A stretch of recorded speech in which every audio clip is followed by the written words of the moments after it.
To teach by AR coaching. आज हम आप लोगों के लिए श्लोक लाए हैं और उनका भावार्थ भी हम आप लोगों को बताएंगे, जो कि आपके एग्ज़ाम में बहुत पूछे जाते हैं। श्लोक जो 2 नंबर का एक श्लोक आता है और कक्षा 10 के बच्चों के लिए उनका भावार्थ भी निकालने को आता है, तो 5 नंबर के दोनों हो जाते हैं।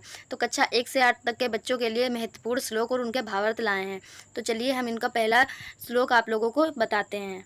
तो कक्षा 1 और 2 के लिए श्लोक है। पहला श्लोक है मातृदेवो भव। इसका मतलब क्या है ये हमें इसमें जानना है। इसका श्लोक मातृदेवो भव श्लोक, तो श्लोक आपको पढ़ के बताते हैं। मातृदेवो भव पितृदेवो भव, मातृदेवो पितृदेवो भव, आचार्य देवो भव, अतिथि देवो भव। इसका भावार्थ है माता पिता और गुरु अतिथि ये सभी देव तुल्य होते हैं, इनका सदैव सामान्य करना चाहिए।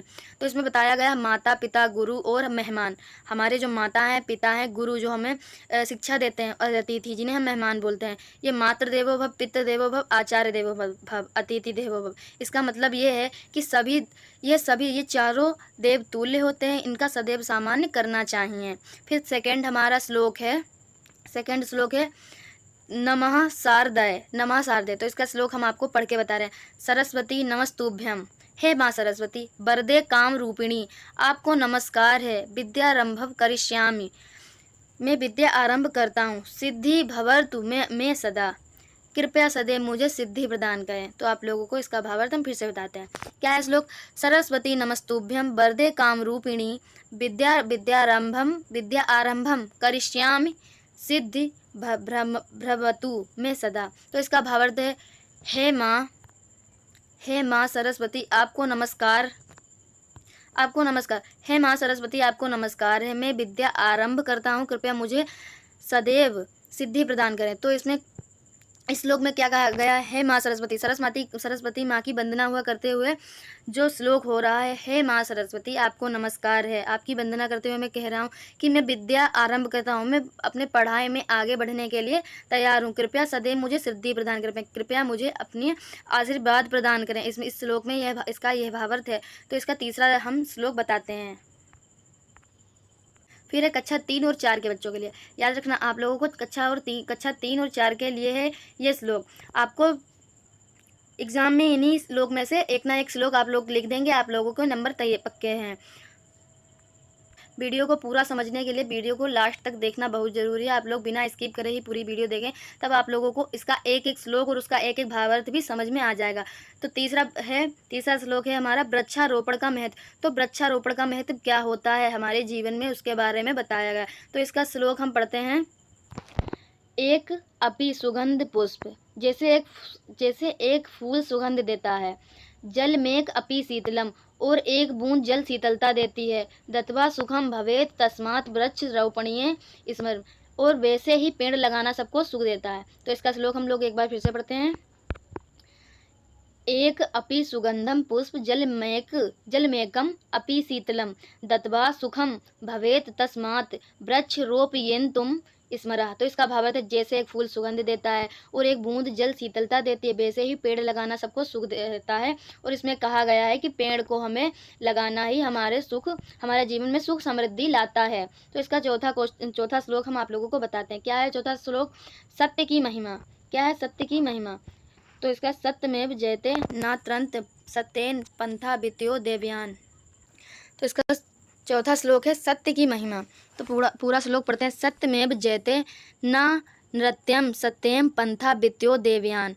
क्या है भावार्थ? सत्य की ही सदैव विजय होती, असत्य की नहीं। सत्य के मार्ग से ही दिव्यता की प्राप्ति होती है। तो इसमें क्या है? सत्यता ही सदैव विजय होती है। सत्य यानी कि सच ही सदैव विजय की प्राप्ति के लिए होता है, असत्य ही नहीं। अगर हम असत्य बोलेंगे तो हमें कभी भी विजय प्राप्त नहीं होगी। सदैव सत्य के मार्ग से ही दिव्यता की प्राप्ति होती, असत्य के मार्ग से दिव्यता की प्राप्ति नहीं होती है।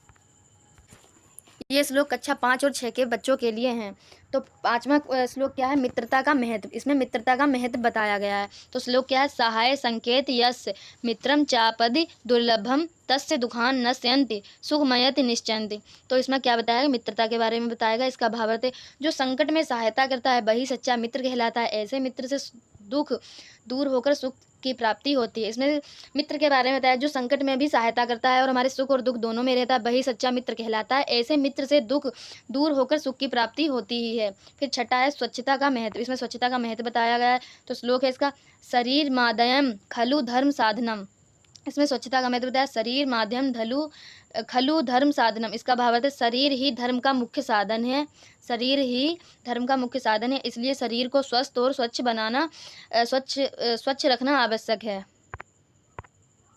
फिर कक्षा 7 और 8 के बच्चों के लिए श्लोक, 7वां श्लोक है कर्मयोग। कर्मयोग, कर्म ये बाधिकारस्त माँ फलेषु कदाचान माँ कर्म फले हेतु भूर्मः ते संगो इस्त कर्माणि। इसका भावार्थ है तेरा अधिकार केवल कर्म करने में है, फल में नहीं। इसमें कहा गया है कि आप कर्म करते रहिए, फल की इच्छा ना करिए। इसीलिए बताया तेरा अधिकार केवल कर्म करने में है, फल में नहीं। इसलिए कर्म फल की चिंता ना करें, कर्म करते रहें।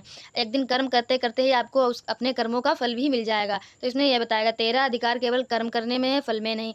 इसलिए कर्म फल की चिंता ना करना ही कर्म करते रहना है। तो 8वां है शिक्षा का महत्व। इसमें शिक्षा का महत्व बताया गया, विद्या ददाति विनयम विनयाद यात्री पात्रता पात्रत्वात् धन मानोति धानात धर्मः ततः सुखम। इसमें श्लोक शिक्षा का बताया गया है। इसका भावार्थ है विद्या से विनय नम्रता आती है, विनय से योग बनते हैं, योग व्यक्ति को धन मिलता है, धन से धर्म और धर्म से सुख प्राप्त होता है। इसमें बताया गया विद्या से ही विनय नम्रता आती है, विनय से योग बनते हैं, योग व्यक्ति को धन मिलता है, योग से व्यक्ति को धन मिलता है और धन से धर्म और धर्म के सुख प्राप्त होते हैं। ये दोनों श्लोक भी कक्षा 7 और 8 के बच्चों के लिए परोपकार। इसका अर्थ है, इसका श्लोक है परोपकारमय फलंति वृक्षा परोपकार वहंति नदय परोपकार दुहंति गाँव परोपकार कार्दर्थ मिदम शरीरम। तो इसके परोपकार का इसमें श्लोक बताया गया। इसका भावार्थ है वृक्ष दूसरों के लिए फल देते हैं, नदियाँ दूसरों के लिए जल बहाती हैं, गाय दूसरों के लिए दूध देते हैं, वैसे ही ये शरीर भी परोपकार के लिए है। इसमें बताया गया वृक्ष दूसरों के लिए फल देते हैं, नदियाँ दूसरों के लिए जल बहाती, गायों दूसरों के लिए दूध देते हैं, वैसे ही ये शरीर भी परोपकार के लिए। हमारा शरीर भी हमारे काम के लिए दूसरों की सहायता करने के लिए है। फिर हमारा 10वां श्लोक है समय का महत्व। समय के महत्व के बारे में बताया गया, समय हमारे लिए जीवन में कितना कीमती होता है, कितना इम्पोर्टेंट होता है।